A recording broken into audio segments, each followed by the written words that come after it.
Loh, Kang, kenapa mukanya kayak habis perang meni olahok gitu? Iya, Mai. Aku baru ingat. Udah 2 bulan si Dodo belum bayar utang bekas beli karbit. Padahal waktu minjam bilangnya besok-besok si rahasia.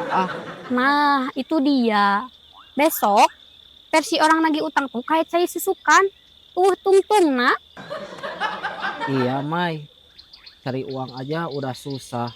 Tapi nagih utang lebih susah. Aduh, rasanya kayak mau mangul awi di tanjakan. Rasanya berat pisan.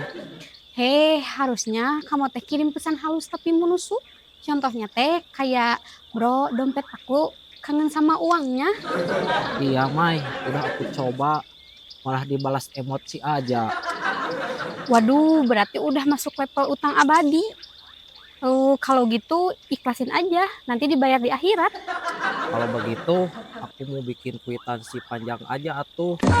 Biar malaikat bisa bantu nagih ntar di akhirat. Tapi serius Kak, kadang kehilangan uang tuh nggak seberapa. Yang bikin sakit hati tuh kehilangan kepercayaan. Iya, Mai. Sekarang aku ngerti. Cari uang itu sulit, tapi nagih utang jauh lebih sulit. Ya udah sok diminum dulu kopinya, bisa digembrong pula ler.